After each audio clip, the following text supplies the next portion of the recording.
একতরফা ভালোবাসা বরাবরই বিরহের। নিজের অস্তিত্ব জানান না দিয়ে তাকে দিনের পর ভালোবেসে যাওয়া, তার ক্ষুদ্র থেকে ক্ষুদ্রতম অভ্যাসটাকে চুপি চুপি আপন করে নেয়া, কিংবা পুরো মানুষটাকে ঘিরেই অজানা সুখের স্বপ্ন জ্বালব না, এমন আশাতীত স্বপ্ন বিলাস সবাই করতে পারে না। কারণ সবাই তো আর ভালোবেসে কষ্ট সইতে চায় না। তাছাড়া হৃদয়ে লুকানো ভালোবাসার অস্তিত্বের খোঁজ সচরাচর কয়জনই বা করে। তবে সেই অস্তিত্ব, সেই স্বপ্ন যদি এক নিমিষে গুড়িয়ে যায়, অন্তরের অন্তঃস্থলে থাকা মানুষটা যদি সবচেয়ে জঘন্য আর ঘৃণিত মানুষে পরিণত হয়, তাহলে ভুলটা কার? যে ভালোবেসেছিল সেই মানুষটার নিশ্চয়ই। তাই তো অরুও আজকাল নিজেকে অপরাধী ভাবে, ভালোবাসার দোষে অপরাধী। কিন্তু অরু যেটাকে একপাক্ষিক ভালোবাসা ভেবে বসে আছে, সেটা কি আদৌ ভালোবাসার অনুভূতি ছিল, নাকি নিতান্তই টিনেজ ফ্যান্টাসি? যদি তা নাই হবে, তবে নিখিলের বাইরে দ্বিতীয় পুরুষ হিসেবে কৃতিকের কাছে আসাটা কেন এত রোমাঞ্চকর? কেন ডানা ঝাপটানো বন্য পাখির ন্যায় বেসামাল আর ব্যতিগ্রস্ত? আজ আবহাওয়াটা বেশ ভালো, মাথার ওপর তির্যক আলো ছড়াচ্ছে সূর্যকিরণ। তবুও প্রশান্ত মহাসাগরীয় বাতাসে ক্যালিফোর্নিয়ার আবহাওয়া বেশ ঠান্ডা। ঠান্ডা থাকা সত্ত্বেও অন্যান্য শীতল দিনের সাথে তুলনা করলে বলা যায় আজ গরম পড়েছে বেশ। নিয়ন সূর্যতাপ গায়ে মাখাতে মাখাতে রাস্তার ফুটপাত ধরে এলোমেলো পা ফেলে হাঁটছে অরু। পরনে লং স্কার্ট আর ডনিম টপস, তার ওপর পাতলা কালো কোট, হাতের ভাঁজে পোকেমন আঁকা কালো রঙা টোটো ব্যাগ। মাত্রই বাস ধরে হসপিটাল থেকে ফিরেছে সে, আর এখন গন্তব্য কৃতিকের জনমানবহীন শুনশান শহরতলি। আজ প্রায় সপ্তাহখানিক পর বাইরের পৃথিবীর মুখ দেখল, তাও আপার জোড়াজুড়িতে। গত এক সপ্তাহে ভার্সিটি যায়নি অরু, আর না তো যাওয়ার ইচ্ছা জেগেছে মনে। সারাদিন ঘরবন্দি হয়ে থাকে বলে আজ জোর করেই অনু হসপিটালে নিয়ে গিয়েছিল ওকে। মায়ের শারীরিক অবস্থার উন্নতি হচ্ছে, আজকালকের মধ্যেই অপারেশন হবে, আর তারপর হয়তো সব কিছু আবার আগের মতো হয়ে যাবে। অরু অনুর দুঃখের দিন ঘুচে যাবে, কিন্তু আদতে কি ঘুচবে ভেবে পায় না অরু। কি করেই বা পাবে? মাত্র কয়েক মাসের ব্যবধানে ওর হৃদয়টা যে ভেঙ্গে টুকরো টুকরো হয়ে গিয়েছে। একটা জঘন্য চরিত্রের মানুষকে দিনের পর দিন অন্ধের মতো মনে মনে ভালোবেসে গিয়েছে ও, অথচ তার ওই নোংরা চোখের ভাষাটা অবধি বুঝতে পারেনি। ছি! নিজের ওপর আরও একবার রাগের নদীতে জোয়ার এলো ওরর। ও যে কত বড় আহাম্মক সেটা ভেবে নিজেকেই নিজে হাজারটা চড় থাপ্পড় আর গালাগাল দিতে ইচ্ছে করছে ওর। ওরও যখন হাজারটা দোষী সাব্যস্ত করতে বারবার নিজেকেই নিজে কাঠগড়ায় দাঁড় করাচ্ছে, ঠিক তখনই রাস্তার বিপরীত পাশ থেকে জেব্রা ক্রসিং পার হয়ে ওর সামনে এসে দাঁড়ালো একজন। পুরো শরীর তার কালো দিয়ে আবৃত, এমনকি মুখটাও মাকিং টুপি দিয়ে আটকানো। চোখ দুটোতে হিংস্রতা জ্বলজ্বল করছে লোকটার। চোখ দেখেই বোঝা যাচ্ছে লোকটা বিশ্রীভাবে হাসছে। লোকটাকে দেখে ভাবনায় পড়ে গেল অরু। ওর মনে হচ্ছে এই দুটো চোখ এর আগেও কোথায় যেন দেখেছে ও। দেখেছে, কিন্তু এভাবে পথ আটকে দাঁড়ানোর মানে কি? নিজ ভুরু কঞ্চিত করে ওর বিরক্ত সুরে লোকটার উদ্দেশ্যে বলল, আপনি আবার কোন ক্ষেতের মুলা? এমনিতেই ভারী অশান্তিতে আছি, পথ ছাড়ুন তো। লোকটা বোধহয় অরুর কথা বুঝল না, বিদেশি হবে হয়তো, তাই ও ইংরেজিতে বলার চেষ্টা করলো। হু আর ইউ? লোকটা জবাব দিল না, নিঃশব্দে নির্লিপ্ত কপট চোখ দুটো নিক্ষেপ করলো নিজের হাতের দিকে।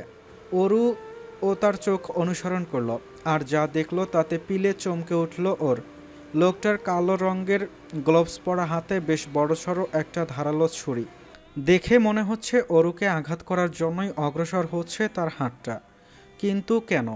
আমেরিকার মতো একটা অচেনা অজানা দেশে অরুর মতো একটা তুচ্ছ দু পয়সার মেয়ের সাথে কিসের এমন শত্রুতা এই ভয়ানক লোকটার?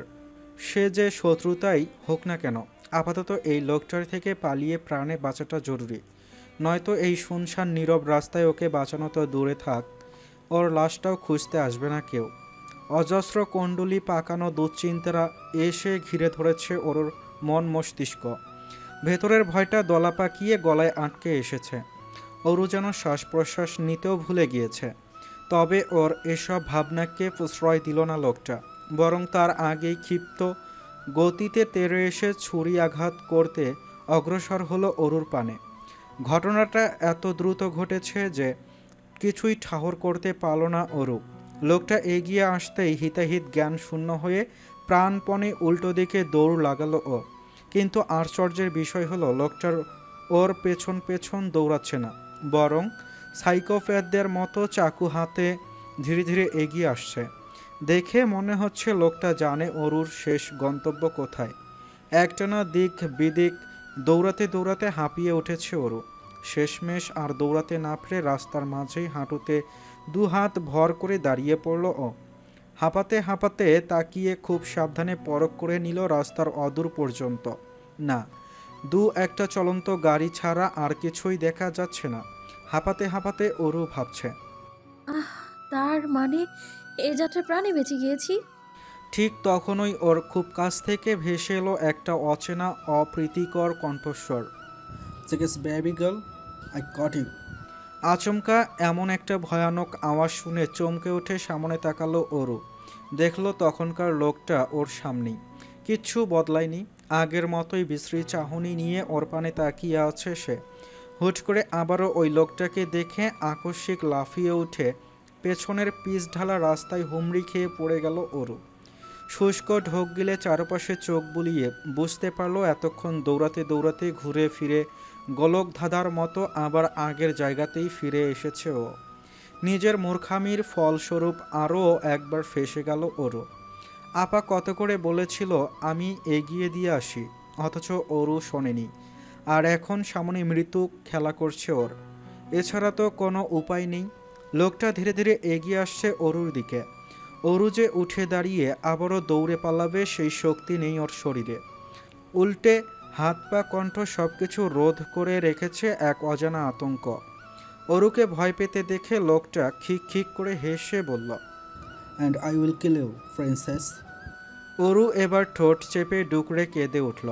কাঁদতে কাঁদতে দু হাতে ভর করে পেছনে লাগানো কুচকুচে পিচঢালা রাস্তা ধরে। তবে লোকটার গতিবেগ ছিল দ্বিগুণ। সে এতক্ষণে ওর খুব কাছে এসে দাঁড়িয়ে পড়েছে। মাথাটা এদিক ওদিক কাত করে ঘাড় ফুটিয়ে তীব্র আক্রোশে উদ্যত হয়েছে অরুকে ছুরিয়াঘাত করার জন্য।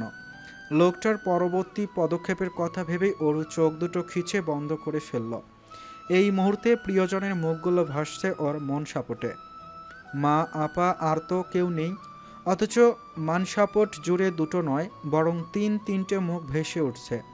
মা, আপা আর সব শেষে জায়ান কৃতিক চৌধুরী, ওর দুঃসম্পর্কের স্টেপ ব্রাদার, যে ওকে সবসময় তুচ্ছ তাচ্ছিল্য করে, সবার কাছে বাড়ির চাকর হিসেবে পরিচয় দিয়ে বেড়ায়, ওর গায়ে হাত তোলে, ওকে শীতের রাতে ঘর থেকে বের করে দেয়, মাঝ রাস্তায় গাড়ি থেকে নামিয়ে দেয়, হুটহাট রেগে গিয়ে সবার সামনে অপমান করতেও দুবার ভাবে না। অথচ এই মুহূর্তে হৃদয়টা তাকে ঘৃণা করতে চাইছে না। মনে হচ্ছে কৃতিক নিজেকে ঠিক যতটা খারাপ প্রমাণ করতে চায় ততটাও খারাপ সে নয়। নয়তো তিত হয়ে যাওয়া হৃদয়টা তাকেই কেন স্মরণ করছে বারবার, তাও এমন একটা মুহূর্তে। ক্ষণিকের জন্য হলেও মনে হচ্ছে আজ কৃতিক থাকলে ওকে এতটা বিপদে পড়তে হতো না। কোনো না কোনোভাবে ঠিক বাঁচিয়ে নিত সে। অরু সেই কখন থেকে আজগবি চিন্তায় বিভোর, অথচ লোকটা ওকে আঘাত না করে চুপচাপ দাঁড়িয়ে আছে। তা কি করে হয়? কপালের অপর তরল জাতীয় কিছু অনুভব হতেই ভাবনার ছুতো ছিঁড়ে যায় ওরর। জিনিসটা কি তা দেখার জন্য হাত দিয়ে কপালটা স্পর্শ করে সেটা চোখের সামনে এনে ধীরে ধীরে চোখ খুলল ও। দেখল ওর হাত ভর্তি তাজা রক্ত। তাহলে কি লোকটা ওকে আঘাত করেছে? কই, ব্যথা লাগলো না তো? নাকি ইতোমধ্যে ইহলোক ত্যাগ করেছে ওরু? ব্যাপারটা ঠিকভাবে আন্দাজ করার জন্য আচমকা মাথা তুলে চাইল ওরু। আর যা দেখল তাতে ওর দম আটকে যাওয়ার উপক্রম হলো। বিশ্বাস করতেও খানিকক্ষণ কষ্ট হলো, কিন্তু চোখের সামনে ঘটতে থাকা ঘটনা তো আর মিথ্যা হতে পারে না। তাই চোখে কয়েকবার পলক ছেড়ে আবারও খেয়াল করে তাকালো ও। দেখল ওই ধারালো ছুরিটাকে নিজ হাতে মুষ্টিবদ্ধ করে রেখেছে কৃতিক। এত জোরেই সেটাকে চেপে ধরেছে যে কৃতিকের হাত কেটে টুপটুপ করে রক্ত অরুর কপাল আর নাক বেয়ে চুবিয়ে চুবিয়ে পড়ছে। কারণ ওই লোকটা কৃতিকের মধ্যখানে বসে আছে অরু। ক্ষণিকের মধ্যে কৃতিকের ঝরে পড়া রক্তে অরুর জামা কাপড়ও রক্তে রঞ্জিত হয়ে উঠেছে। তবুও ছুরি কিংবা ওই মুখ ঢাকা ছদ্মবেশী লোকটাকে কিছুতেই ছাড়ছে না কৃতিক। এক পর্যায়ে অরু সকুচিত হয়ে ওঠে, দাঁড়িয়ে কৃতিকের ছুরি চেপে ধরা হাতটা টানতে শুরু করলো। আর্তনাদ করে কাঁদতে কাঁদতে বলল, কি করছেন? এটাকে ছাড়ুন প্লিজ, আমার হাত কেটে যাচ্ছে তো। কৃতিকের অরুর কথায় কোনো কান নেই একটুও। ও তো ওই লোকটার মুখোশ উন্মোচনে ব্যস্ত। এক পর্যায়ে টানতে টানতে লোকটার মাকিং টুপিটা খুলেই ফেলল কৃতিক। এভাবে নিজের ছদ্মবেশ খুলে যেতেই লোকটা নিজের ছুরি আর টুপি ফেলে রেখেই দুহাতে মুখ চেপে তড়িৎ গতিতে দৌড়ে পালালো। লোকটা পালিয়ে যাচ্ছে দেখে কৃতিক তীক্ষ্ণ দৃষ্টি নিক্ষেপ করলো সেদিকে। মনে হচ্ছে ও আজ লোকটাকে ধরেই ছাড়বে। কিন্তু সেসব চিন্তার ইতি ঘটিয়ে অরু ওর হাত টেনে ধরে কাঁপা কাঁপা কণ্ঠে বলল, আ- আমার ভয় করছে, যাবেন না প্লিজ। কৃতিকের পূর্ণ দৃষ্টি এবার অরুর দিকে চলে গেল, যে এই মুহূর্তে ওর রক্তে মাখামাখি হয়ে দাঁড়িয়ে আছে। রক্তে ভেজা অরুকে দেখে কৃতিকের চোখ জ্বলে উঠল। কপালে তৈরি হলো দুশ্চিন্তার কয়েকখানা ভাঁজ। ও দ্রুত হাতে অরুর বাহু চেপে ধরে এদিক ওদিক ঘুরিয়ে দেখতে দেখতে আহত সুরে শুধায়, কোথায় লেগেছে তোর? এত রক্ত কেন? অরু কাঁদতে কাঁদতে বিস্ময়ে বিমর্ত হয়ে জবাব দিল, এইগুলো আপনার রক্ত, হাত কেটে গিয়েছে আপনার, ভুলে গেলেন? অরুর কথায় কৃতিক স্বস্তির নিঃশ্বাস ছেড়ে অরুকে হুট করে বুকে চেপে ধরে বলল, ও থ্যাংক গড। এবার আর দূর থেকে নয়, কৃতিকের শরীরে স্যান্ডালউড পারফিউমের মারাত্মক পুরুষালী গন্ধটা খুব কাছ থেকে এসে সুরসুরি দিল অরুর নাকে। তবে ও আপাতত এসব কিছু ভাবার মতো মানসিক অবস্থায় নেই। তাই কৃতিকের বাহুতে আগলে ধরাটা নিতান্তই স্বাভাবিক আর আন্তরিকতার চোখেই দেখল অরু। অরুকে পাঠিয়ে দিয়ে সারাদিন হসপিটালেই ছিল অনু। আজ আর পার্ট টাইমে যাওয়া হয়নি ওর। খুব শীঘ্রই অপারেশন হয়ে যাবে মায়ের। অনুর জন্য এই মুহূর্তে হসপিটালে থাকাটা খুব জরুরি। তাই অনু ভেবেছে পার্ট টাইম থেকে কয়েকদিন ছুটি নিয়ে পুরো সময়টা হসপিটালে কাটাবে ও। এখন সন্ধ্যা রাত। অনু কেবলই হসপিটাল থেকে বেরিয়েছে। সারাদিন কিছু না খাওয়ার দরুন শরীরটা বড্ড ক্লান্ত লাগছে ওর। হসপিটাল থেকে কিছু দূর হেঁটে গেলেই একটা গ্রোসারি শপ পাওয়া যায়। অনু হাঁটতে হাঁটতে গ্রোসারিতে গিয়ে কিছু খাবার কিনে নিল। তারপর গিয়ে বসলো রাস্তার পাশের একটা খালি বেঞ্চিতে। সেখানে বসেই খেতে আরম্ভ করলো শুকনো খাবারগুলো। ওর মনটা আজ বড্ড ফুরফুরে, সেই সাথে ভেতরটাও হালকা লাগছে কয়েকগুণ। মনে হচ্ছে এতদিনের কষ্ট পরিশ্রম ত্যাগ কোনোটাই বিফলে যায়নি। অবশেষে সব কিছু ঠিকঠাক হওয়ার দ্বারপ্রান্তে পৌঁছে গিয়েছে ওরা। হাতে থাকা বাবলটিতে একটা লম্বা শিপ টেনে মুচকি হেসে অনু আনমনে বলে ওঠে, আপনাকে খুব মিস করছি প্রত্যয় সাহেব। তারপর আবারও একটা লম্বা সিপ। তবে এবার অনু চায়ের সিপ নিয়েছে ঠিকই, কিন্তু সেটা আর গলা থেকে নামাতে পারল না। তার আগেই ওর দৃষ্টিগত হলো অনাকাঙ্ক্ষিত এক দৃশ্য। গ্রোসারি শপের সামনেই প্রত্যয় একটা মেয়ের সাথে দাঁড়িয়ে আছে। ওর হাতেও দুটো বাবল টিয়ের জার। মেয়েটির ভাবভঙ্গিমা এমন যেন এখনই লাফ দিয়ে কোলে উঠে পড়বে প্রত্যয়ের। অনু বড্ড আত্মসম্মানী। এক নজর দেখেছে বলে সারাক্ষণ হ্যাংলার মতো তাকিয়ে তাদের কাণ্ডর কারখানা দেখবে এতটাও নির্লজ্জ মেয়ে ও নয়। তাই প্রত্যয়ের চোখ এদিকে আসার আগে অনু হাঁটা দেয় উল্টো পথে। হাঁটার সময় রাস্তার পাশে ডাস্টবিনে ছুঁড়ে মারে হাতে থাকা বাবলটি ভর্তি জারটাকে। অনুর মতে এটা বাড়াবাড়ি নয়, এটাই ওর আত্মসম্মান, যা ও খুব সহজে খেলার জন্য কারো হাতে তুলে দেবে না। যদিও প্রত্যয়কে সেটা তুলে দেওয়ার জন্য ব্যতিব্যস্ত হয়ে উঠেছিল হৃদয়টা, তবে এখন মনে হচ্ছে সেটা নিতান্তই ভুল সিদ্ধান্ত হতো। অন্যান্য দিনের মতো আজও হলরুমের কাউচে বসে নিজের ক্ষত সারাতে বসেছে কৃতিক। তখন অরু খেয়াল করেনি কৃতিক আগে থেকেই আহত ছিল। ওর দুপা, কপালের কিছু অংশ সবখানেই রক্তাক্ত ক্ষত ছিল। সেই সাথে বাইকার লেদার জ্যাকেটটাও ছিল ছেঁড়া। জামা কাপড় পাল্টে নিজেকে পরিষ্কার করে মাত্রই নিচে এসেছে অরু। অনু বাড়িতে ফ্রেনি। বিকেলের ঘটনার পর থেকেই ভেতরে অজানা আতঙ্কটা যেন জেঁকে বসেছে দ্বিগুণ হারে। রুমের মধ্যেও একা একা থাকতে কেমন যেন গা ছমছম করছে ওর। তাই তো রুমের কাজ সেরে দ্রুত নিচে নেমে এসেছে ওরও। কৃতিক আজও ফার্স্ট এইড নিয়ে বসে আছে, তবে ওর মুখ ভঙ্গিমা কেমন যেন অন্যরকম। নিজের শরীরের এত এত ক্ষততে কোনো রূপ খেয়াল নেই ওর। মনে হচ্ছে কোনো কিছু নিয়ে গভীর চিন্তায় ডুবে আছে কৃতিক। আর অরু সেদিনের মতো করে কৃতিকের কাছে এগিয়ে গিয়ে আগ বাড়িয়ে বলল। দিন আমি ট্রিট করে দিচ্ছি। হঠাৎ অরুর আওয়াজে ধ্যান ভাঙ্গে কৃতিকের। ও বিরক্ত হয়ে বলে, তুই পারবি না, যা তো নিজের কাজ করে গিয়ে। অরু পাত্তা দিল না ওর কথায়। উল্টো গিয়ে বসল কৃতিকের পায়ের কাছে। মেঝেতে বসে তুলার মধ্যে অ্যান্টিসেপটিক লাগিয়ে কৃতিকের হাঁটুর ওপর চেপে ধরতেই চোখ দুটো খিচিয়ে বন্ধ করে নিল কৃতিক। তবে মুখ দিয়ে একটা টু শব্দ বের হলো না ওর। ওরও বিরক্ত হলো। লোকটার অনুভূতি বলে কি কিছু নেই নাকি? ও কেন যেন দ্রুততা অবলম্বন করল। হুট করেই হাতের তুলোটা আরও শক্ত করে চেপে ধরল কৃতিকের ক্ষত স্থানে। এবারও চুপচাপ নির্বিঘ্ন সে, শুধু চোখ বুঝেই হাসকি স্বরে বলল, আমাকে ব্যথা দিয়ে শান্তি পাস? সঙ্গে সঙ্গে থেমে গেল ওরও। তার মানে কৃতিকেরও ব্যথা লাগে, শুধু মুখে প্রকাশ করে না। ও পুনরায় অ্যান্টিসেপটিক লাগাতে লাগাতে বলল। কি করে ব্যথা পেলেন? কৃতিক জবাব দেয়, just a minor bike accident.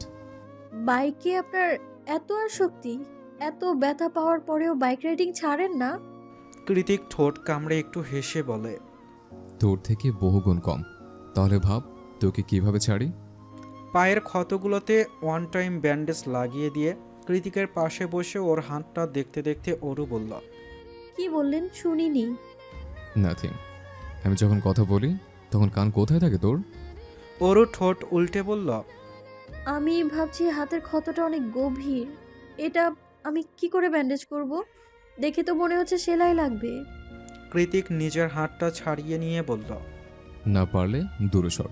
নিজেই তো পাকনামি করে এসছিস সাহায্য করতে, এখন বলছিস পারবো না। আমি বলেছিলাম আসতে? অরু দীর্ঘ নিঃশ্বাস ছেড়ে কৃতিকের হাতটা আবারও টেনে নিয়ে সেখানটায় ব্যথানাশক লাগাতে লাগাতে বলল, আপনি এমন কেন? কেমন আমি? ঝোপরুটে তিলকে তাল বানিয়ে ফেলেন। আপনার বউয়ের কপালে দুঃখ আছে, দেখে নিয়েন আপনি। অরুর কথায় কৃতিকের ঠোঁট বাঁকা হাসিতে প্রশস্ত হলো। তারপর হুট করেই চোখ মুখ কুঁচকে সামনের মনিটরের দিকে দৃষ্টি নিক্ষেপ করে কৃতিক বলে, ঠিকই বলেছিস। আমার কথা না শুনলে তোর কপালে অনেক দুঃখ আছে। হ্যাঁ সে তো জানি। আপনি কৃতিক কুঞ্জের ছোট সাহেব কিনা, দুঃখ তো থাকবেই। আচ্ছা তখন হঠাৎ ছুরিটা ওভাবে চেপে কেন ধরতে গেলেন শুনি? চেপে না ধরলে তো তোর আঘাত লাগতো। কৃতিকের হাতের ক্ষতটা অনেক বেশি গভীর। অরুর ভেতরে ভেতর অনুশোচনা হচ্ছে ওর জন্যই আজ এমনটা হয়েছে। তাই ও কৃতিকের ক্ষত স্থানে হালকা ফু দিয়ে অ্যান্টিসেপটিক লাগাতে লাগাতে নরম সুরে শুধালো, বেশি ব্যথা লেগেছে? নিজের শরীরটাকে কাউচের ওপর ছেড়ে দিয়ে কৃতিক চোখ বন্ধ করে বলল, এখন কম লাগছে। মাঝরাত চলমান। দিনের আলো শেষ হতেই তাপমাত্রা নেমে গিয়ে চারদিকে কনকনে শীতল হাওয়া বইছে। অনু আর অরু বোধহয় গভীর ঘুমে আচ্ছন্ন, অথচ ছাদ বারান্দায় এখনও টিমটিমিয়ে ফেরি লাইট জ্বলছে। সেখানে গোল হয়ে বসে আছে অর্ণব, সায়র, এলিশা। কৃতিক ওদের থেকে খানিকটা দূরে দাঁড়িয়ে সিগারেটের ধোঁয়া ছাড়তে ব্যস্ত। ওরা সবাই সারা রাত ধরে কিছু একটা পরামর্শ করেছে। অর্ণব কোলের ওপর ল্যাপটপ নিয়ে এখনও কী যেন করছে। এলিসা দোয়াকারে বসে অর্ণবকে বলল, তুই কবে এসব বন্ধ করবি অর্ণব? অর্ণব ভ্রু কঞ্চিত করে বলল, বন্ধ করব মানে? তোর বাবাকে ওরা আটকে রেখেছে, ভিডিও প্রুফ পাঠিয়েছে। তুই না গেলে ওরা তোর বাবাকে মেরে ফেলবে। আর তুই ভাবছিস তোকে আমরা ওই রিস্কি জায়গায় একা যেতে দেব? সায়র পাশ থেকে বলল। আচ্ছা, আমরা পুলিশকে কেন বলছি না? অর্ণব দাঁত কিরমিরিয়ে বলল, গর্ধব পুলিশকে জানালে এলিসাও ফেসে যাবে। তাছাড়া ক্লাবটা ইউএস এর নয়, থাইল্যান্ডের। ওদের বাঘ বিতণ্ডার মাঝে কৃতিক না ঘুরেই বলল, অর্ণব, প্রাইভেট জেট বুক কর। ওর ফ্লাইট ভোগী আছে, ওকে নিয়ে বিজনেস ক্লাসে যেতে পারবো না। আশ্চর্যের শেষ সীমানায় গিয়ে সায়র, অর্ণব, এলিসা সবাই একই সুরে বলল। অরু? তীরের শিলার মতো এক ভ্রু উঁচিয়ে কৃতিক জবাব দেয়। ইয়েস অরু। সায়র ব্যতিব্যস্ত হয়ে বলল। লাইক সিরিয়াসলি জেগে? আমরা একটা মিশন নিয়ে থাইল্যান্ড যাচ্ছি, আর তুই সেখানে বিপদের মধ্যে অরুকে নিয়ে যাবি? আমি যেখানে থাকবো সেখানে অরুর কোনো বিপদ নেই। এলিসা শুধালো। কিন্তু হঠাৎ অরুকে এভাবে? কৃতিক সিগারেট শেষ অংশটা পায়ে পিষ্ট করে দাঁতে চেপে বলল। ইয়েস্টারডে সামন ট্রাইড টু অ্যাটাক হার। এবারও সবাই তার স্বরে বলল। কি? কৃতিক হ্যাঁ সূচক মাথা নাড়িয়ে বলল। ঠিকই শুনেছিস। কালের বাস্টারটার ভাগ্য ভালো ছিল যে আমি উইক ছিলাম। তবে চিন্তা নেই, খুব শীঘ্রই নিজ কর্মফল ভোগ করবে সে। কিন্তু এই মুহূর্তে আমি অরুকে একা রেখে দেশের বাইরে গিয়ে কিছুতেই নিশ্চিন্ত থাকতে পারবো না। কিন্তু অনু, ওর উপর কোনো অ্যাটাক আসবে না তার কি গ্যারান্টি? এলিসার প্রশ্নের জবাবে কৃতিক বলে। অনুর জন্য চিন্তার কারণ নেই, কারণ ও বেশিরভাগ সময় হসপিটালেই থাকে। তাছাড়া প্রত্যয় থাকতে অনুর সাথে খারাপ কিছু হওয়ার চান্স নেই। এতক্ষণ পর সায়র উচ্ছ্বাসিত হয়ে বলল। ভালোই হবে, তোরা তোদের মিশন ফিশন শেষ করবি। সেই ভাগে আমি আর অরু একটু ব্যাংককের সমুদ্র বিলাস ছেড়ে আসবো। Not a bad idea. তৎক্ষণাৎ ওর পশ্চাৎ দেশে বরাবর লাথি মেরে কনকনে বরফ শীতল ঠান্ডা পানিতে ফেলে দিয়ে ঠোঁটের কোণে একটা কপটতা মিশ্রিত হাসি ঝুলিয়ে কৃতিক বলে। No chance bro, she is mine. আমেরিকার আবহাওয়া মানেই আধুনিক ভাষায় মুড সুইং। এদেশে আলাদা করে বর্ষা মৌসুম নামে কিছু নেই বলে পুরো বছরের যখন তখনই প্রকৃতি ধারণ করে তীব্র বর্ষা রূপ। বিশেষ করে শীতে প্রকাণ্ড কুয়াশা আবৃত ধরণীকে আরও খানিকটা শীতল কনকনে ঠান্ডা জলে ভিজিয়ে দিতে নেমে আসে এক পশলা ঝুম বৃষ্টি।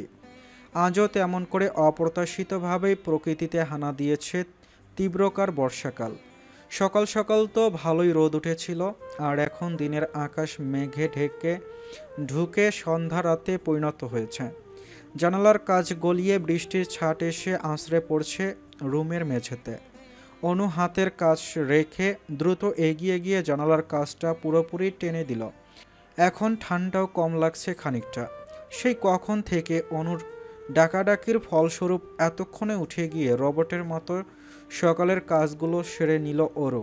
খানিক বাদে ফোলা ফোলা চোখ নিয়ে ওয়াশরুম থেকে বেরিয়ে এসে ঘ্যান ঘ্যান করে অনুকে উদ্দেশ্য করে বলতে লাগলো। কি দরকার আপা? আমি যেতে চাই না ওনাদের সাথে। তুই কেন অযথা জামা কাপড় গোছাচ্ছিস? অরুর জামাকাপড়গুলো গুছিয়ে সযত্নে ট্রলি ব্যাগে রাখতে রাখতে অনু বলে। যেতে চাস না মানে? সারাদিন তো ঘরে মনমরা হয়ে বসে থাকিস, ভার্সিটিতেও যাচ্ছিস না কিছুদিন ধরে। আমার তো আর তোকে নিয়ে ঘুরতে যাওয়ার সময় হয়ে ওঠে না। তার চেয়ে বরং কৃতিক ভাইয়াদের সাথে ঘুরে আয়, মন ভালো হয়ে যাবে। তাছাড়া কৃতিক ভাইয়ার মেয়ে বান্ধবী কি যেন নাম? অরু ঘাড় ঘুরিয়ে জবাব দেয়। এলিজা আপু। হ্যাঁ, উনি তো তোকে অনেক আদর করে, তাহলে তোর চিন্তা কিসের? নিজের অলস শরীরটাকে বিছানায় ছেড়ে দিয়ে অরু বলে। আমি এখন বড় হয়ে গিয়েছি আপা, কারো আদর করা না করা এগুলো নিয়ে আমার কোনো সমস্যা নেই। অনু সব কিছু ঢুকিয়ে লাগেজের চেইন লাগাতে লাগাতে বলল। তাহলে অযথা যাব না বলে কেন ঢং করছিস? দেখ গরু, আগামী কয়েকদিন হসপিটালে অনেক ব্যস্ত থাকবো আমি। ঠিকমতো বাসায় আসতে পারবো কিনা সন্দেহ।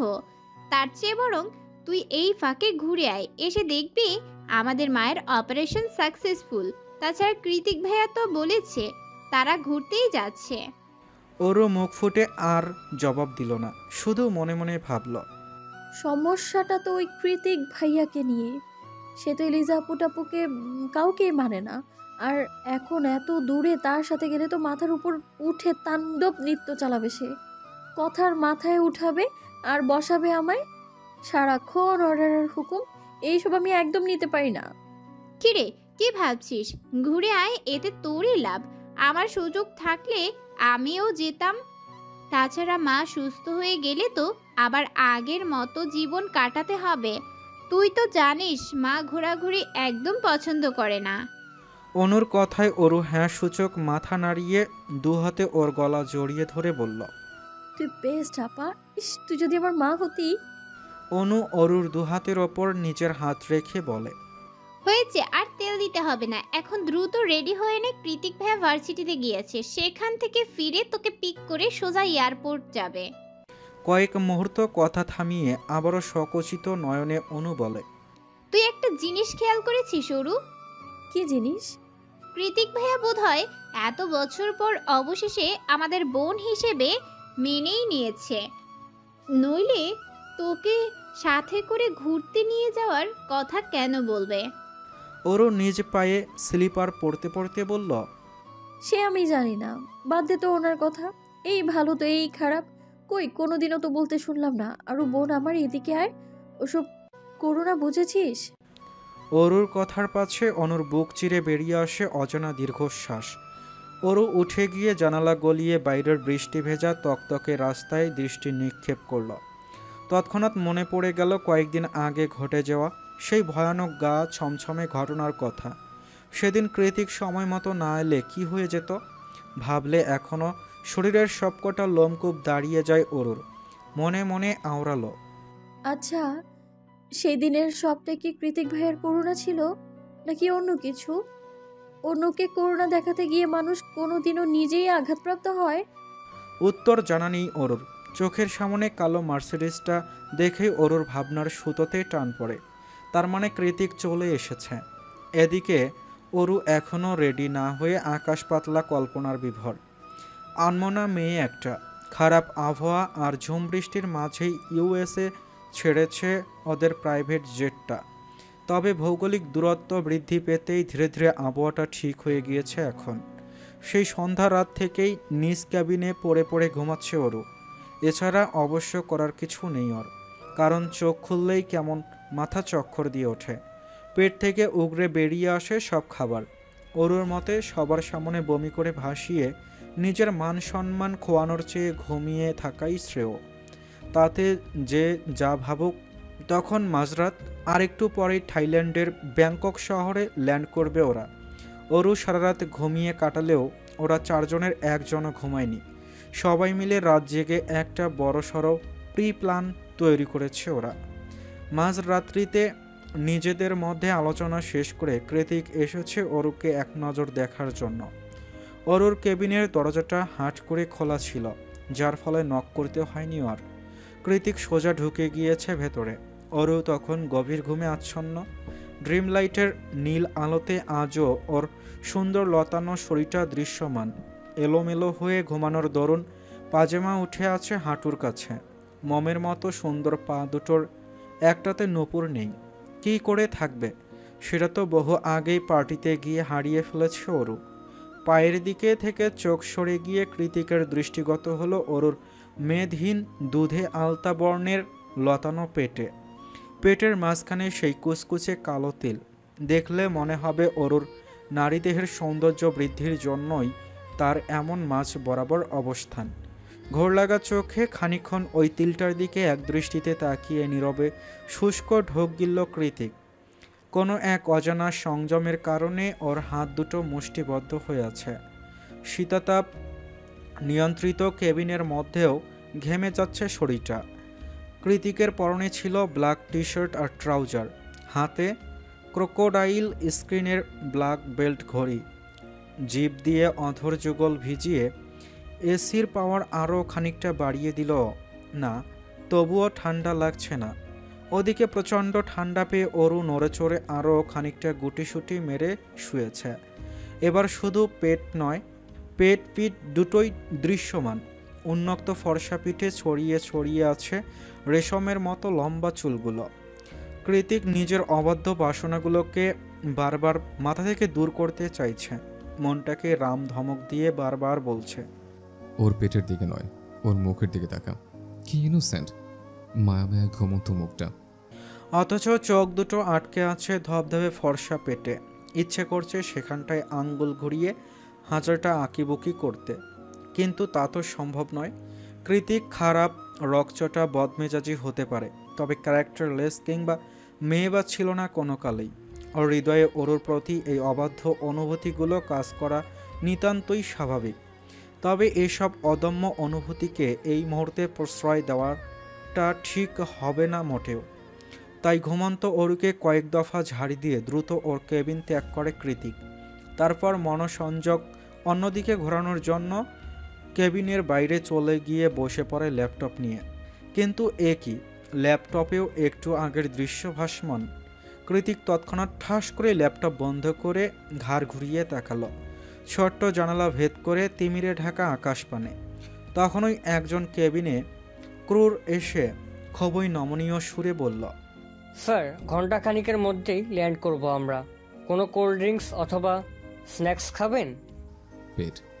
কৃতিকের কথাটা ঠিক বোধগম্য হলো না লোকটার, তাই তিনি পুনরায় জিজ্ঞেস করলেন, মানে স্যার, কি খাবেন? কৃতিক বিরক্ত হয়ে জানালা থেকে চোখ সরিয়ে বলে, বললাম তো পেট খাবো।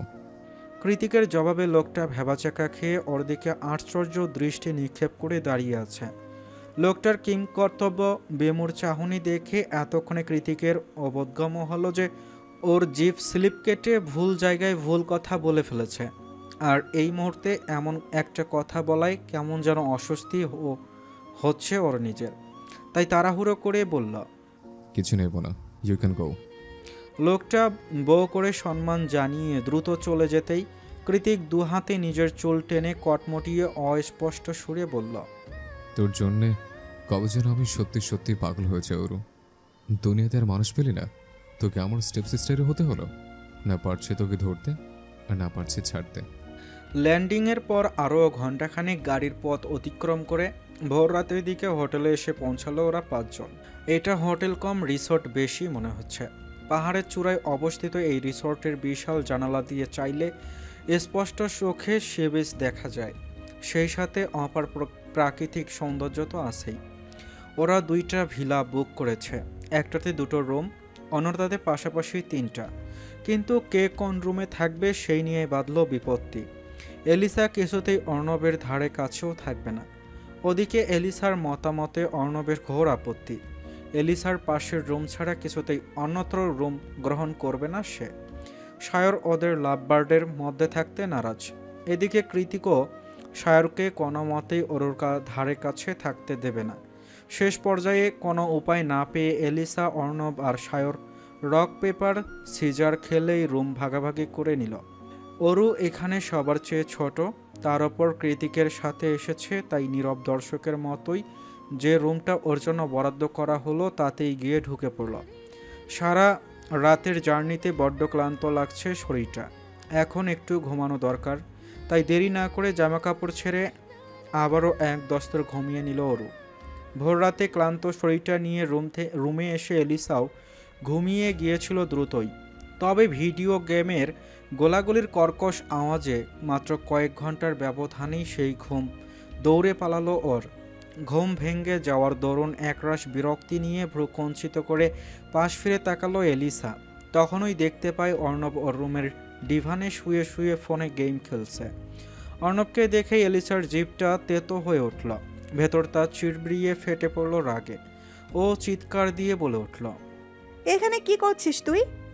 অর্ণব নরম কণ্ঠে বলল, আরে আরে আস্তে, আশেপাশে সবাই ঘুমাচ্ছে। হ্যাঁ তো, আমিও তো ঘুমাচ্ছিলাম, তাহলে তুই এখানে কেন? যদি ক্লাবের লোকজন তোর খোঁজ পেয়ে তোকে ধরে নিয়ে যায়, তাই পাহারা দিতে এসেছি। আমার ঘুমের প্রয়োজন নেই, তুই গিয়ে বরং ঘুমা। আমি ওদের সোনার ডিম পাড়া হাঁস অর্ণব, ধরে নিলেও কোনো ক্ষতি করবে না আমার। অর্ণব ভ্রু কঞ্চিত করে বলল, তোর এত তেজ কেন বলতো? আমি বলে তোর এত তেজ সহ্য করছি, অন্য কেউ কোনোদিন সহ্য করবে না দেখিস। এলিসা ঝাঁজ নিয়ে বলল, কে বলেছে তোকে সহ্য করতে? দূর হ তুই। আমাকে এত বিরক্ত লাগে তোর? হ্যাঁ, তোর এসব এক্সট্রা কেয়ার আমার বিরক্ত লাগে। কই সায়র আর জেকে তো এমন করে না, তাহলে তুই কেন? অর্ণব উঠে এসে এলিসার মুখোমুখি হয়ে দাঁড়িয়ে বলল, ওরা তোকে বন্ধুর চোখ দিয়ে দেখে তাই, কিন্তু আমি তোকে ভালোবাসার চোখ দিয়ে দেখি। এলিসা একটা তাচ্ছিল্যর হাসি দিয়ে বলল, ভালোবাসার আর মানুষ পেলি না? এলিসার আহত কণ্ঠস্বরে অর্ণবের রাগে ফেটে পড়া চোখ দুটো মুহূর্তেই যেন অসহায় হয়ে গেল। ও একটানে এলিসাকে বুকের মধ্যে জাপটে ধরে বলল, ভালোবাসা কি এত গুণে বেছে হয় বল? তোর অতীত যেমনই হোক, আমি তবুও তোকে ভালোবাসি। ভবিষ্যতেও ভালোবাসবো। তুই অবহেলা করলেও বাসবো। তুই যতবার আমায় দূরে সরিয়ে দিবি, ঠিক ততবার আমি চম্বুকের মতো তোর টানে চলে আসবো। তুই যদি কখনো আমাকে কাছে টেনে নিস, আমি আরো কাছে গিয়ে তোর অন্তরাত্মায় মিশে যাব। তাও কোনোদিন তোর পিছু ছাড়বো না। শুধু একটা অনুরোধ, আমার ভালোবাসা নিয়ে কখনো প্রশ্ন তুলিস না জান। ভালোবাসতে কারণ লাগে না, এটা ম্যাজিকের মতোই হুট করে হয়ে যায়। আমি শুধু তোর জীবন সঙ্গী হয়ে সারাটা জীবন তোর পাশে থাকতে চাই। এটা কি খুব বেশি চাওয়া বল? অর্ণবের একরাশ ভালোবাসার স্বীকারোক্তির মাঝেও এলিসা নিঃস্ব। অথচ অর্ণবের শার্টের ভাঁজে অশ্রু ভেজা নয়ন দুটো মুছে যাচ্ছে বারংবার। নিঃশব্দে নির্লিপ্তে প্রতি মাসের নির্দিষ্ট সময়ে আসা প্রচণ্ড পেটের ব্যথায় কাতরাতে কাতরাতে ঘুম ভেঙেছে ওর। ঘুমের ঘোরেই অস্পষ্ট সুরে অনুকে ডাকছে ও। আপা, পেটে ব্যথা করছে, এবার মনে হয় মরেই যাব আমি। কিন্তু আজ আর বিপরীত দিক থেকে কোনো আওয়াজ এলো না। খানিকক্ষণ ডাকাডাকি করেও অনুসারা না পেয়ে ওরু যখন চোখ মেলে তাকায়, তখনই মনে পড়ে যায় ও তো ব্যাংককে আছে। আপা কি করে আসবে এখানে? উপায়ন্তর না পেয়ে দুহাতে পেটে চেপে ধরে। ওরও নিজেই উঠে গিয়ে ব্যাগ হাতড়ে প্রয়োজনীয় জিনিস খুঁজতে লাগলো। খুঁজতে খুঁজতে পুরো ব্যাগ তন্ন করে ফেলেছে ওরু, কিন্তু সেসব কিছুই নেই। ওরুর মনে আছে আসার সময় অনু ব্যাগ গুছিয়ে দিয়েছিল। ওরু আঁতকে উঠে অসহায় কণ্ঠে বলে উঠল, তার মানে কি আপা সেসব কিছুই দেয়নি? এখন কি করব আমি, কাকে গিয়ে বলবো? ওদিকে পেটের ব্যথাটা ক্ষণিকের মাঝেই হুড়হুড়িয়ে ছড়িয়ে পড়েছে সারা শরীরের রন্ধ্রে রন্ধ্রে। কোমর আর পা দুটো অসাড় হয়ে আসছে। অপারগ ওরু প্রচণ্ড পেটের ব্যথায় মেঝেতে শুইয়েই গড়াগড়ি শুরু করে দিয়েছে। এলিসা অন্য ভিলায় আছে, পাশের রুমে কে আছে সেটাও জানা নেই ওরুর। সময়ের ব্যবধানে এতক্ষণে হয়তো পরনের কাপড় চোপড়ের অবস্থাও বেগতিকর। কোনরূপ উপায়ন্তর না পেয়ে এভাবে মেঝেতে পড়ে থেকে ঠিক কতক্ষণ যাবৎ কাতরাচ্ছিল তা মনে নেই ওরুর। তখন দুপুর হয়ে এসেছে। দরজায় সজোরে কড়া নাড়াস ঠকঠক আওয়াজ হতেই কম্পিত হলো অরুর শরীর।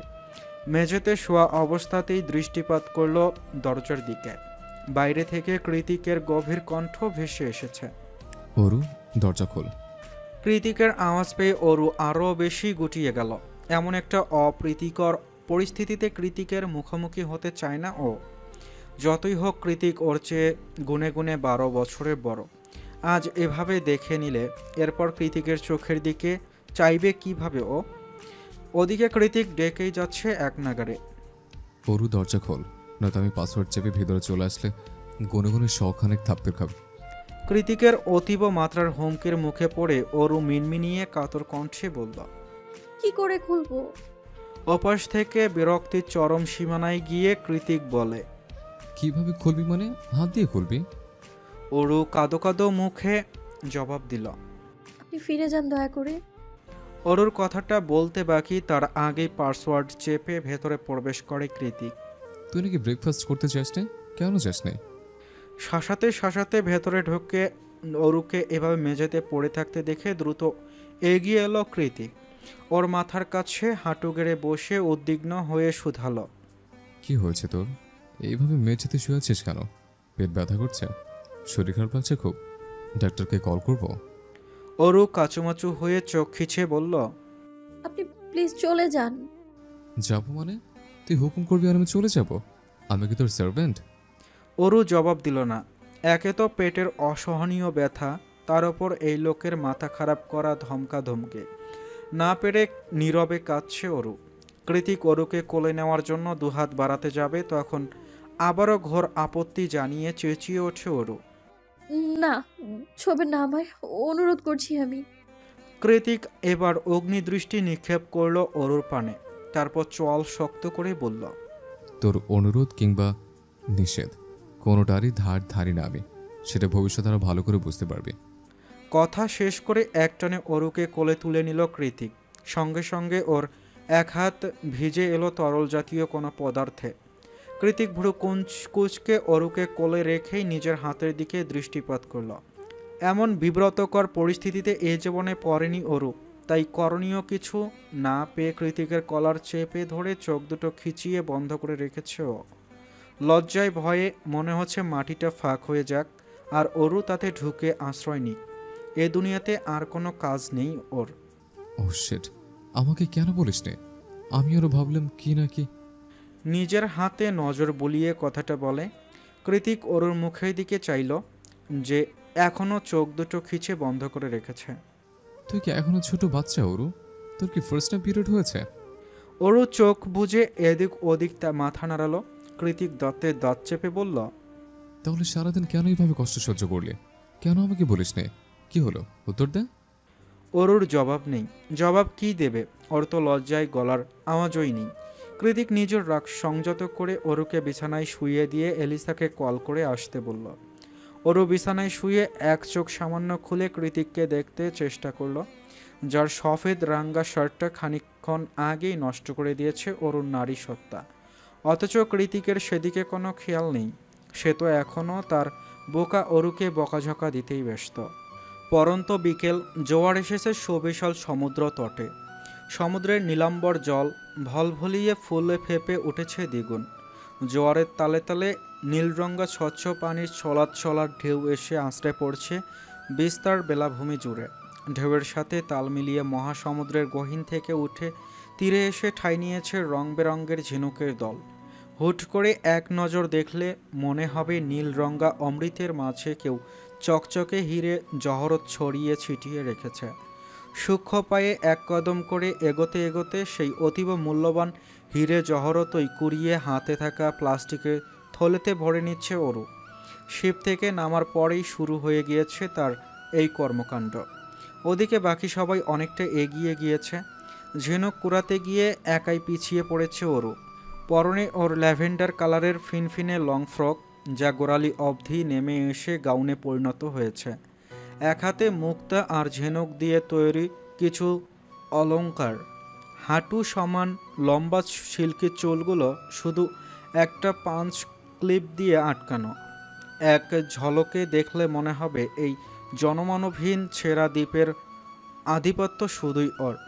ওই যুগ যুগ ধরে সমুদ্রে বসবাসরত রূপকথার সেই সাগর কন্যা, যে কিনা এখন ঝিনুক কুড়াতে গভীর মনোযোগে। অরু পিছিয়ে পড়েছে দেখে এলিসা পেছন ঘুরে হাঁক ছেড়ে ডেকে উঠল ওকে। ওরও তাড়াতাড়ি এসো, এত পিছিয়ে গেলে কি করে? এলিসার কথার মাথায় কৃতিকও এবার সামনে থেকে পেছনে এক ঝলক চোখ ঘোরালো। চোখে তার বিশাল আকৃতি রোদ চশমা, লম্বা স্টাইলিশ চুলগুলো সাগর তীরের ঝড়ো হাওয়ায় এলোমেলো হয়ে উঠছে। বারবার ব্যাক ব্রাশ করেও ঠিক রাখা যাচ্ছে না মোটেই। পরনে সাদা টি শার্টের ওপর কেলভিন ক্লাইন খচিত ডেমিন ট্রাকস্যুটে গ্লোভলে সুপারস্টারদের মতোই সুপুরুষ লাগছে তাকে। এলিসার ডাকে ওরু ঝিনুক কুড়ানো বাদ দিয়ে দ্রুত পায়ে এগিয়ে এসে ওদের থেকে দূরত্ব কমালো। পেছন পেছন হাঁটতে হাঁটতে সূক্ষ্ম চোখে পরখ করতে লাগলো সাথে আসা সবাইকে। এলিসা আলট্রা মডার্ন ধাঁচের মেয়ে। এরকম জঙ্গলে ঘেরা দ্বীপে সমুদ্র বিলাস করতে এসেও তার ফ্যাশনের পরিবর্তন হয়নি একটুও। স্কিন লেদার প্যান্ট, পায়ে বুট, গায়ে ট্যাঙ্ক টপ, তার ওপর লাল রঙের লম্বা কোটি। এলিসার সাথে রং মিলিয়ে অর্ণব লাল রঙের শার্ট পরেছে, যা নিয়ে সেই কখন থেকে সায়র হাসাহাসি করে খিল্লি উড়াচ্ছে। ওদের থেকে চোখ সরিয়ে ওর চোখ গেল কৃতিকের দিকে, যে সমুদ্র বিলাসে এসেও এক মনে ফোন ঘাটছে। তবে মজার বিষয় হলো সাদা কালো ছাড়া অন্য কোনো রঙে কৃতিককে এই প্রথম দেখলো ওরও। এমন ব্যতিক্রম স্টাইলে মানিয়েছেও তাকে বেশ। এই গ্রুপের মধ্যে সায়রই একমাত্র মানুষ যে কিনা পুরোপুরি ওরুর মনের মতো। সায়রের মাথার স্ক্রুও সবগুলো ঠিকঠাক আছে মনে হচ্ছে। সায়র একজন গ্লোবাল মডেল, তাই ওর ফ্যাশন আইডিয়াও বেশ ভালো।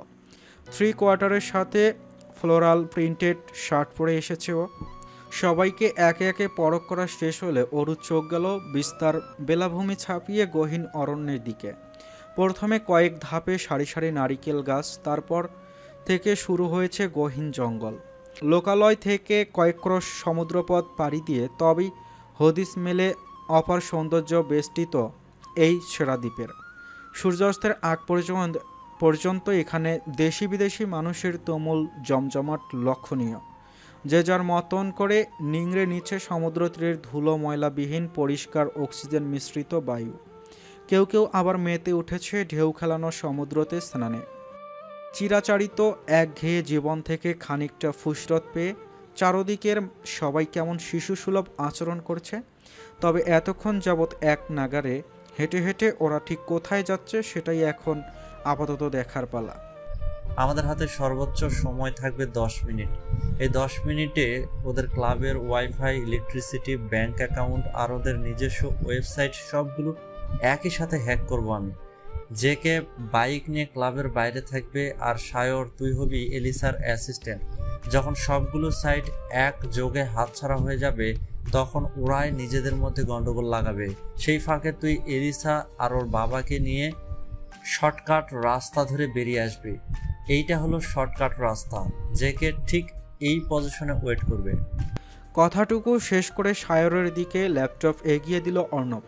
সায়র ল্যাপটপে চোখ বুলিয়ে গম্ভীর কণ্ঠে বলল, সবই বুঝলাম, কিন্তু আমি কেন এলিসার অ্যাসিস্ট্যান্ট হতে যাব? তুই হ। আফটার অল তোর পেয়ারে লাল হলো এলিসা। এলিসা তখন উত্তাল সাগরের ঢেউয়ের মালা দেখায় ব্যস্ত। সেদিকে এক নজর তাকিয়ে দাঁত কটমট করে অর্ণব বলল, তাহলে হ্যাকিং এর কাজটা বরং তুই কর, দেখি কোন ঘোড়ার ডিম পারিস। কৃতিক ল্যাপটপে মনোযোগ দিয়ে কিছু একটা করতে করতে বলল, বাচ্চাদের মতো সেলে ঝগড়াঝাটি বন্ধ করে আমার জন্য KTM 390 রেন্ট করার ব্যবস্থা কর। যেন কোনো বাইক রাইড করে মজা পাই না আমি। অর্ণবের বিরক্তি মাখা চোখ দুটো এবার সায়রের দিকে থেকে ঘুরে কৃতিকের দিকে গেল। হেলদোলহীনবিহীন কৃতিককে উদ্দেশ্য করে অর্ণব তেতে উঠে বলল, তুই কোনো রাইডিং কম্পিটিশনে আসিস নিজেকে যে তোকে পছন্দের বাইকটাই রাইড করতে হবে। কৃতিক ল্যাপটপ থেকে চোখ সরিয়ে ভাবলেশীন মুখে বলল, দুটো জিনিসে আমি কম্প্রোমাইজ করি না অর্ণব, আর কোনোদিনও করব না। তার মধ্যে একটা হলো বাইক। সায়র আগ বাড়িয়ে জিজ্ঞেস করল, আরেকটা? কৃতিক এবার নিঃশব্দে অরুর দিকে তাকালো, যে এই মুহূর্তে খুবই মনোযোগ সহকারে ভেজা বালুর আস্তরণ দিয়ে ক্যাস্টেল বানাতে ব্যস্ত। অরুকে বালু দিয়ে ক্যাস্টেল বানাতে দেখে সায়রও এগিয়ে গেল সেদিকে। অরুর পাশে গিয়ে বসে আগ্রহী স্বরে বলল, আমি হেল্প করব? অরু উল্টো প্রশ্ন করে শুধালো, সত্যি করবেন? সায়র হ্যাঁ সূচক মাথা নাড়িয়ে অরুর হাতে হাত লাগায়। অরুকে সাহায্য করতে করতে সায়র খেয়াল করেনি যে কেউ একজন ওকে চোখ দিয়ে গিলে খাচ্ছে, সেই সাথে অরুকেও। বালুর ক্যাস্টেলটা তখন প্রায় তৈরি হয়ে গিয়েছে। দুজন মিলে মিশে করায় বেশ সুন্দরভাবেই ফুটে উঠেছে ডিজাইনটা। এবার ফিনিশিংয়ের পালা। বালুর আস্তরণে আলতো করে হাত বুলাতে গিয়ে অরুর হাতে একটুখানি স্পর্শ লেগেছে কি লাগেনি, তৎক্ষণাৎ কয়েক মিটার দূর থেকে কর্কশ কণ্ঠে চেঁচিয়ে উঠল কৃতিক, সায়রের বাচ্চা! আচমকা চিৎকার শুনে লাফিয়ে উঠে পেছনে চাইল সায়র। কয়েক মিটার দূরত্বে হাত মুঠি করে দাঁড়িয়ে থাকা কৃতিকের মুখ ভঙ্গিমা দেখেই ওর গলা শুকিয়ে গিয়েছে।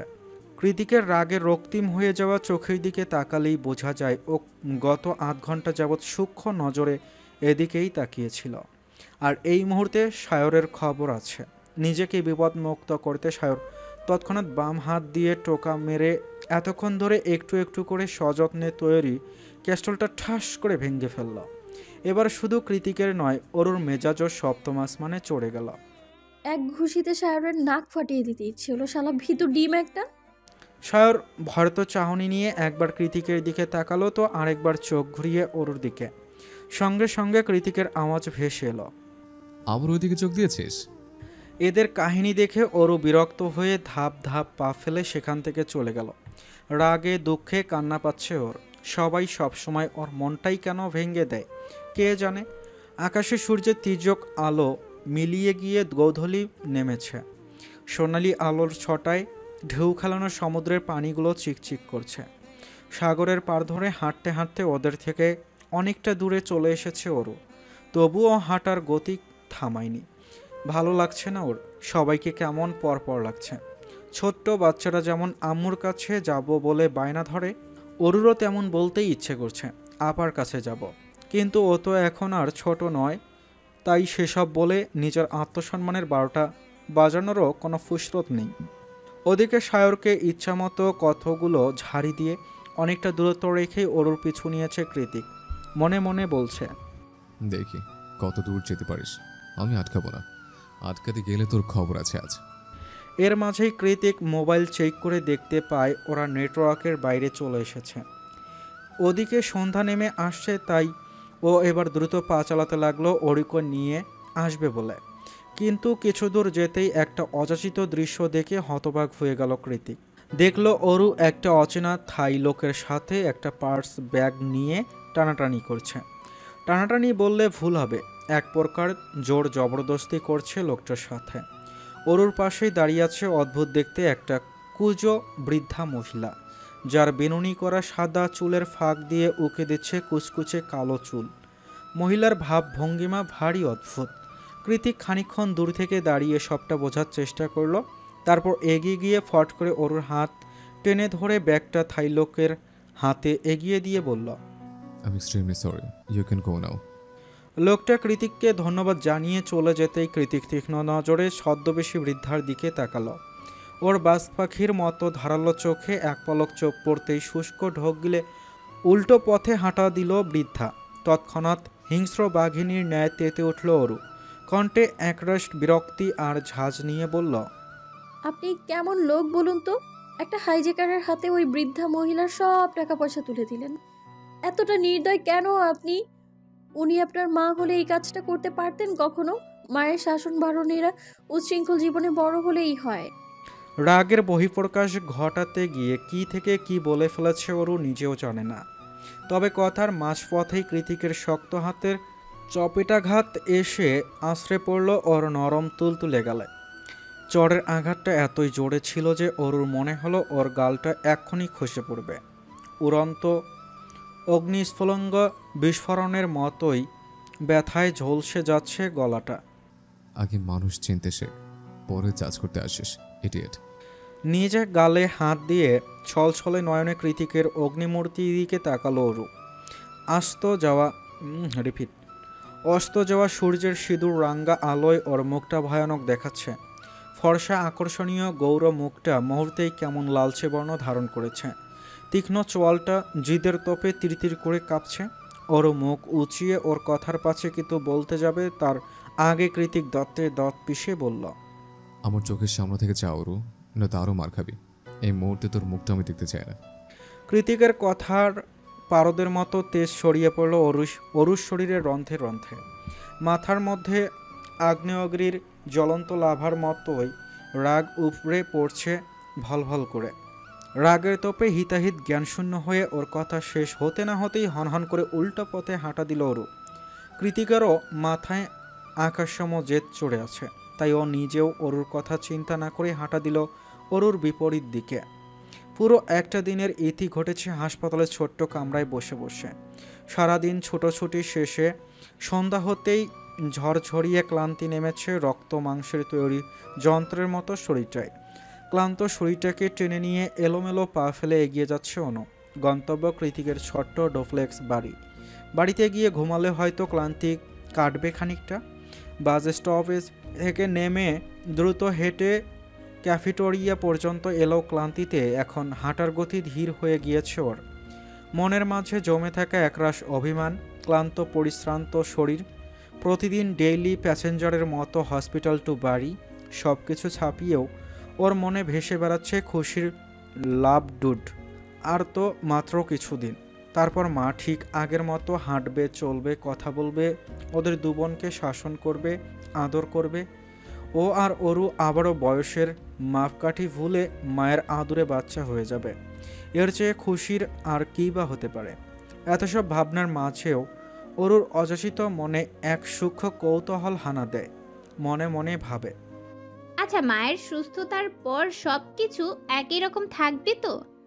অনু যখন সোডিয়ামের আলো ছায়াকে পেছনে ফেলে ধীর পায়ে এগিয়ে যাচ্ছিল, তখন আবারও সেদিনের সেই অনাকাঙ্ক্ষিত মুখ দুটো সামনে চলে আসে ওর। রাস্তার পাশেই গাড়ির ডিকিতে হেলান দিয়ে দাঁড়িয়ে আছে প্রত্যয়। তার মুখোমুখি সেদিনের সেই সুন্দরী মেয়েটা। বেশভূষা তার অত্যাধুনিক, কার্ল করা ঢেউ খেলানো চুলগুলো বাদামি রঙের হলেও দেখেই বোঝা যাচ্ছে মেয়েটা পশ্চিমা দেশের কোনো সাদা চামড়ার নয়, বরং এশিয়ান কোনো দেশের হবে হয়তো। প্রত্যয়ের সাথে যেহেতু দাঁড়িয়ে আছে, বাংলাদেশিও হতে পারে। অনু কয়েক মুহূর্ত দাঁড়িয়ে সবটা পরখ করল, তারপর এমনভাবে ওদের অতিক্রম করে চলে গেল যেন প্রত্যয়কে অচেনেই না। কিন্তু প্রত্যয় অনুকে দেখা মাত্রই ওর পিছু নিয়েছে। প্রত্যয় পেছন পেছন এগিয়ে আসছে দেখে অনু হাঁটার গতি দ্বিগুণ বাড়িয়ে দেয়। তবুও প্রত্যয়ের প্রশালী কদমের সাথে পেরে উঠল না অনুর ক্লান্ত শরীরটা।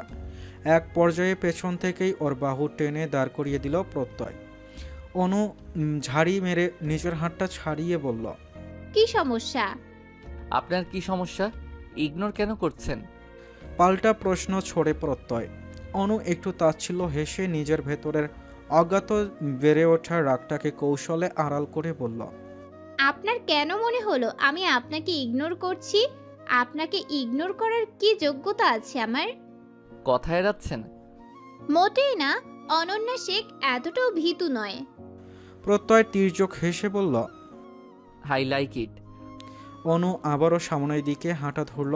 প্রত্যয় ওর পাশ ঘেঁষে হাঁটতে হাঁটতে শুধালো, ফোন না ধরার কারণটা জানতে পারি? ইচ্ছে করেনি তাই ধরিনি। আপনার ইচ্ছেটা তো খুব বাজে। এই বলে অনুর 5 আঙ্গুলের ভাঁজে নিজের আঙুল ঢুকিয়ে শক্ত করে চেপে ধরল প্রত্যয়। অনু হাতা থামিয়ে আবারও বিরক্তি নিয়ে বলল, আবারও হাত ধরেছেন কেন? প্রত্যয়ের নির্লিপ্ত জবাব, ইচ্ছে হয়েছে তাই ধরেছি। আমার ইচ্ছেটাও খুব একটা সুবিধার না, বুঝলেন? প্রত্যয়ের কথার পিঠে অনু লম্বা একটা দীর্ঘশ্বাস ছেড়ে নরম কণ্ঠে শুধালো, প্রত্যয় সাহেব, আপনি শুধু আমার, তাই তো? প্রত্যয় হেসে জবাব দেয়।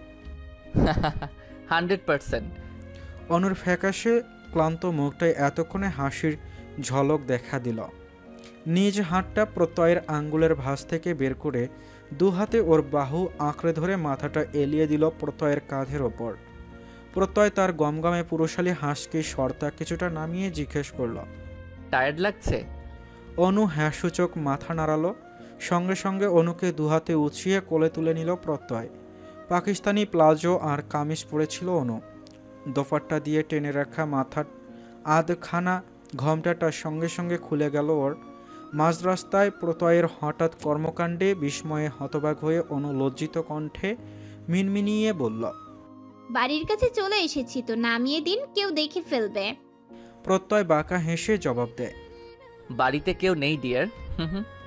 সেই হাসিতে চিকন ফ্রেমের চশমা পরিহিত প্রত্যয়কে আবারও এক দফা নতুন রমে আবিষ্কার করল অনু। রাত 9:35। রাতের খাওয়ার সময় হয়েছে। এরপর আবার ঘুমানোর পালা। পরদিন সকাল সকাল উঠতে হবে। অথচ অরু এখনও খেতেই আসেনি। অরু যে রুমটায় থাকে তার পাশের রুমটাই কৃতিকের। এলিসা, অর্ণব আর সায়র অন্য ভিলাতে থাকে। তবে খাবারের সিস্টেম বুফে বলে। খাবারের সময় হলে সবাই একই ডাইনিংয়ে জমায়েত হয় ওরা। এখন ডিনারের টাইম। ডাইনিংয়ে সবাই উপস্থিত, অথচ অরু নেই। চারদিকে চোখ বুলিয়ে অরুকে না দেখে এলিসা বলল, ওরও কোথায়? এখনো খেতে আসেনি? এলিসার কথায় কৃতিকও চারদিকে চোখ বুলিয়ে বলল, তোর শুরু কর, আমি ওকে ডেকে নিয়ে আসছি। মনে মনে ভাবল, আমি ধমক দিয়ে না ডাকলে জীবনও আসবে না এই ঘাটতেরা মেয়ে। অরুকে ডাকতে গিয়ে কৃতিক ভিলায় প্রবেশ করতেই ওর ভ্রুজোড়া কুঁচকে গেল। পুরো ভিলা অন্ধকারে ছেয়ে আছে। বিচ থেকে ফিরে সারা সন্ধ্যা আর রুমে আসেনি কৃতিক। বাইক ভাড়া করে ব্যাংককের হাইওয়েতে রাইড করে বেরিয়েছে ঘন্টার পর ঘন্টা। অথচ এত রাত হয়ে গেল এখনও লাইট জ্বালায়নি অরু। আশ্চর্য। কৃতিক দ্রুত পায়ে এগিয়ে গিয়ে প্রত্যেকটা রুমে লাইট জ্বালালো। তারপর অরুর রুমের সামনে গিয়ে ওকে ডাকতে আরম্ভ করলো। ভেতর থেকে কোনো সারা শব্দ না পেয়ে কৃতিক বিস্মিত হয়ে পড়ল। মনে মনে ভাবল, কালকের মতো কিছু হয়নি তো আবার? কালকের কথা মনে পড়েতেই পাসওয়ার্ড টিপে তৎক্ষণাৎ ভেতরে প্রবেশ করল কৃতিক। ভেতরে প্রবেশের সঙ্গে সঙ্গে ওর শিরদাঁড়া বেয়ে শীতল স্রোত নেমে গেল। মনে হলো কলিজাটা কেউ খামচে ধরেছে। পুরো রুম ফাঁকা। তাহলে অরু কোথায়? এলিসা, অর্ণব, সায়র কালকের ব্যাপারটা নিয়েই আলোচনা করছে আর খাবার খাচ্ছে। এলিসা ভুক্তভোগী, অথচ টেনশনে মাথা ফেটে যাচ্ছে অর্ণবের। সেই নিয়েই কখন থেকে হাসছে সায়র। সায়র যখন অর্ণবকে নিয়ে হাসতে হাসতে মাটিতে লুটোপুটি খাবে ভাব, সেই মুহূর্তেই ছৌ মেরে ওর কলার চেপে ধরে কৃতিক হুঙ্কার দিয়ে শুধালো, ওরু কোথায়? সায়র অসহায়ের মতো বলল, অরু কোথায় মানে? সেই যে বিকেলে উত্তম মধ্যম দিলি, তারপর আর আমি ওর ধারের কাছেও যাইনি। Believe me, god promise. নিজের কণ্ঠনালীতে হাত ছুঁয়ে কথাটা বলল সায়র। কৃতিক আস্তে করে সায়রকে ছেড়ে দিয়ে সোজা হয়ে দাঁড়ায়। কপালের সবগুলো রগ ফুলে আছে ওর, চোয়াল হয়ে আছে ইস্পাতের ন্যায় শক্ত। সেভাবে থেকেই কৃতিক সবার উদ্দেশ্যে বলল, অরুকে তোরা নিয়ে আসিস নি? এলিসা আর অর্ণব চোখাচোখি করে মিনমিনিয়ে বলল, তুই তো আমাদের আগেই চলে এসেছিস। আমরা আরও ভাবলাম অরুকেও সাথে করে নিয়ে এসেছিস। Damn it. সশব্দে শক্ত কাঠের ডাইনিংয়ে পাঞ্চ বসিয়ে দিল কৃতিক। তারপর চেয়ারে ঝুলানো নিজের হুডিটা গায়ে চড়িয়ে সায়রের উদ্দেশ্যে বলল, সায়র, কয়টা বাজে চেক করতো, আমি দ্বীপে যাব। সায়র দ্রুত ঘড়ি দেখে বলল, প্রায় 10টার কাছাকাছি। এ সময় অত দূরের দ্বীপে কোনো শিপই যেতে রাজি হবে না। তাছাড়া দ্বীপের শেষ ফেরি সন্ধ্যা 7টায়। তাহলে ইমার্জেন্সি হেলিকপ্টার বুক কর। সায়র একটু আমতা আমতা করে বলল, মানে এত রাতে হেলিকপ্টার বুক করাটা কিছুটা কস্টলি হয়ে যাবে। কৃতিক তৎক্ষণাৎ সায়রের দিকে অগ্নিদৃষ্টি নিক্ষেপ করে বলল, সো হোয়াট, টাকা কি 2 দিবি? তিমিরে ঢাকার গভীর অরণ্যে পথ হারিয়ে পায়ে কাটা ফুটিয়ে জটলা পাকানো দানবাকৃতির বটগাছের নিচে বসে ফুপিয়ে কাঁদছে অরু। তখন রাগের তোপে হিতাহিত জ্ঞান শূন্য হয়ে এক মনে হাঁটতে হাঁটতে কোথায় এসেছে, কোনো রাস্তা দিয়ে এসেছে কিছুই মনে নেই ওর। যখন মস্তিষ্কে নাড়া দিল যে ও গহীন জঙ্গলের মধ্যে চলে এসেছে, তখন ঘোর আধারে ছেয়ে গিয়েছে ধরণী। আমাবস্যার রাতে জঙ্গলের মধ্যে এতটাই অন্ধকার যে নিজের হাত পা পর্যন্ত খালি চোখে দেখার জো নেই।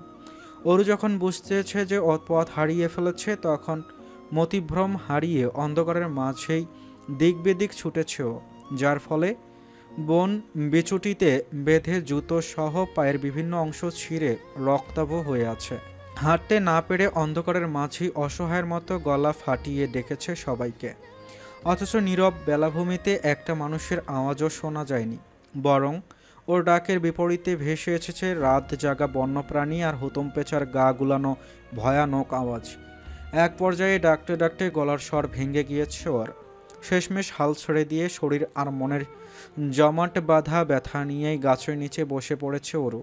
ফুফিয়ে কেঁদে ভাসাচ্ছে নিস্তব্ধ অরণ্য, কান্নার তলে তলে কেঁপে উঠছে ওর ছোট্ট শরীরটা। এভাবেই কিছু সময় অতিবাহিত হয়। অরু এখনও হাঁটুতে মুখ গুজে কাঁদছে, চারদিকে তাকাতেও কেমন গা ছমছম করছে ওর। সে সময় হঠাৎ শুকনো পাতার মর্মর আওয়াজ পেয়ে মাথা তুলে সামনে তাকালো অরু। চারদিকে অন্ধকার, সামনে পেছনে কিছুই দেখা যাচ্ছে না, অথচ পায়ের কাছে কোনো কিছুর উপস্থিতি সুস্পষ্ট। কিন্তু কি? ব্যাপারটা বোঝার জন্য নিজের এক পায়ের ছেঁড়া জুতোটা দূরে ছুঁড়ে মারল অরু। সঙ্গে সঙ্গে ফনা তুলে হিসুসিয়ে উঠল জংলি এক সরীসৃপ। হঠাৎ করে নিজের এত কাছে সাপের উপস্থিতি টের পেয়ে ক্রন্দনরত মুখটাকে দুহাতে চেপে চোখ মুখ খিচে দৌড় লাগালো অরু। অন্ধকারে দৌড়াতে গিয়ে বন বিচ্যুতিতে বেঁধে বারবার হুমড়ি খেয়ে পড়েছে ও। তবুও শরীরের সর্বশক্তি প্রয়োগ করে পুনরায় দৌড়াতে লাগলো অরু। এক পর্যায়ে চোখের সামনে জ্বলন্ত দুটো চোখের উপস্থিতি টের পেয়ে সে ছোটার গতি আরও থমকে গেল হঠাৎ ওর। হঠাৎ করে অন্ধকার জঙ্গলে এমন জ্বলন্ত চোখ দেখে ভয় আতঙ্কে জর্জরিত হয়ে গগন কাঁপিয়ে চিৎকার দিয়ে উঠল অরু। মনে মনে ভাবল, এটা আবার কি? কোনো বাঘ ভালুক নয় তো? এবার কোন পথে যাব আমি? কাল সকাল অবধি আদৌ বেঁচে থাকবো তো? এই ভয়ঙ্কর চোখ দুটো ধীর পায়ে এগিয়ে আসছে ওর দিকে। ব্যাপারটা বুঝতে পেরে আবারও উল্টো পথে ছুট লাগালো অরু। দৌড়াতে গিয়ে গাছের সাথে লেগে জামার হাতাটা ছিঁড়ে পিঠ অবধি নেমে এসেছে। তবুও থামল না অরু। জীবন বাজি রেখে দৌড়াতে লাগলো যেদিকে দু চোখ যায় সেদিকে। এভাবে ছুটতে ছুটতে মাসপটে হঠাৎ করি আলোর ঝলকানিতে চোখ ঝাপসা হয়ে এলো ওর। দ্রুত বেগে দুহাত চলে গেল চোখের ওপর। তীব্র ঘূর্ণন বাতাসে হাঁটু সমান চুলগুলো উড়ে যেতে চাইছে যেন। এত বেশি তীব্র বাতাস আর শব্দতে মনে হচ্ছে চুল শুধু নয়, রোগা পাতলা গরনের অরুও বোধহয় উড়ে যাবে উচ্ছিষ্ট আবর্জনার ন্যায়। কিসের এত বাতাস আর শব্দ? সাগর পাড়ে কি ঘূর্ণিঝড় শুরু হলো কি না বোধগম্য হলো না ওর। এতক্ষণ অন্ধকারে থাকা চোখ দুটো হঠাৎ আলোর ঝলকানিতে যেন এখন পুরোপুরি অন্ধ হয়ে গিয়েছে। তাই বেশ কিছুক্ষণ বাদে একটু রয়ে সরে চোখ দুটো খুলল ওরও। আর চোখ খোলা মাত্রই মানুষের উপস্থিতি টের পেয়ে যেন ধরে প্রাণ চলে এলো ওর।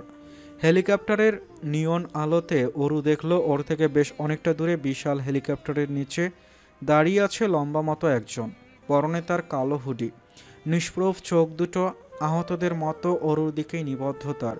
চারদিকে ভালোভাবে তাকিয়ে এতক্ষণে অরু খেয়াল করলো ও দৌড়াতে দৌড়াতে সাগর পাড়ে চলে এসেছে। আর চোখের সামনে যে মানুষটা নিষ্প্রভ চোখে ওর দিকে তাকিয়ে আছে সে আর কেউ নয়, স্বয়ং কৃতিক, ওর সেভিয়র।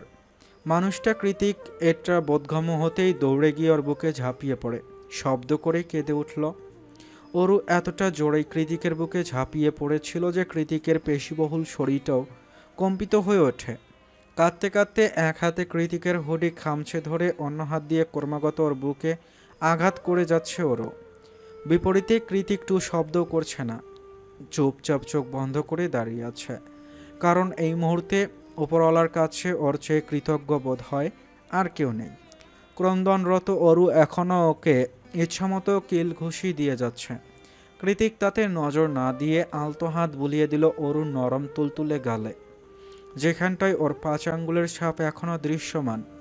ইচ্ছে তো করছে আরও গভীরভাবে আদর করে দিতে, কিন্তু তা তো সম্ভব নয়। তাই নিজের হুডিটা খুলে সেটা দ্বারা অরুর পুরো শরীর ঢেকে দিয়ে ওকে কোলে নিয়ে উঠে গেল চলন্ত হেলিকপ্টারে। অরু এখনও কৃতিকের কলার ছাড়েনি, একইভাবে ধরে রেখেছে। ওর বোধহয় বিশ্বাস ছিল কৃতিক ওকে দ্বীপে রেখে ছেড়ে যাবে না, কিছুতেই যাবে না।